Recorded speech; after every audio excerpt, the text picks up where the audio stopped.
오늘 또 항소심 선고가 있었던 인물이 이영학입니다. 그런데 승재현 의원님, 네네. 1심에서 사형이었어요. 근데 이번에 감형이 됐습니다. 예, 1심에서는 이제 작년에 2월 21일 날 나왔는데 21일 날 이영학에 대해서 어떻게 재판부가 판단을 했는가 하면 교화 가능성이 없다. 그다음에 절대적 종신형이 없는 상태여서 무기징역형은 사형을 대체하기는 어렵다. 그래서 사형 선고를 했습니다. 그때 이제 이영학 피고인이 나는 반성의 여지가 있고 이러한 어떤 사형 선고라는 것은 공권력이 나에 대한 어떤 탄압이다라는 이야기를 하면서 자기는 충분히 그래야 대한 개선의 여지가 있다는 걸 알리면서 결국 2심에서 아마 그 부분을 조금 받아들였는 것 같아요. 그래서 사회로부터 영구 격리할 필요는 있다. 그렇지만 사형에 처할 정도로 그렇게 무거운 죄질은 아니다. 즉 이 사람이 개선 교화의 여지가 있다라고 해서 감형을 해서 무기징역형을 선고했는 것입니다. 1심에서 절대적인 뭐라고 그랬죠?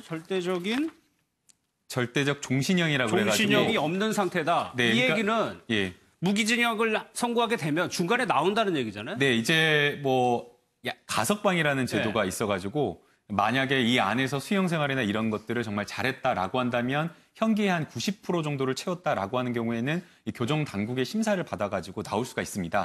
이제 외국 같은 경우에는 이런 가석방이 없는 이제 종신형, 이 징역형을 선고할 수 있는 그런 어떤 징역형이 있는데 우리나라 같은 경우에는 현재 그런 게 없기 때문에 1심 법원에서는 만약 이영학이 본인 스스로가 봤는데 이렇게 정말 교화가 되지도 않았는데도 불구하고 1심 법원에서 보인 어떤 그런 행동처럼 악어의 눈물을 흘리며 마치 교화가 되는 것처럼 해가지고 이 무기징역을 받다가 징역형을 살고 있다가 가석방되어서 나오면 어떻게 되는 거냐.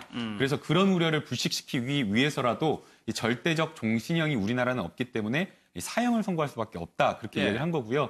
이 항소심에서는 결국에는 뭐 사형을 선고할 것이냐 아니면은 무기징역을 선고할 것이냐에 대한 부분은 교화 가능성에 대한 부분을 평가를 해야 되는데 이영학이 아무리 잔혹한 범죄를 저질렀다고 하더라도 정말 교화 가능성이 없다라고 이렇게 단언할 수가 있느냐.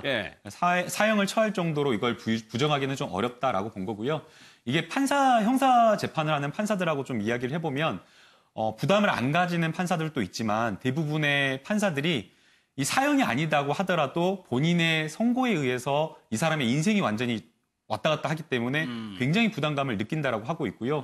또 이제 사형 같은 경우에는 이게 뭐 실제 사형 집행이 이루어지지 않는다고 하더라도 본인의 판결 선고, 말에 의해서 사람의 생명을 뺏는 것이기 때문에 심리적 압박감이 크다라고 합니다. 그래서 아마 그런 부분을 고려한 것 같습니다. 그 교화 가능성이라는 게 이영학이요. 지금 평소에도 거짓말을 너무 많이 했었고 1심에서도 재판부에 방송문을 많이 냈으나 재판부도 거기에 대해서 진정성을 인정하지 않았었단 말이에요.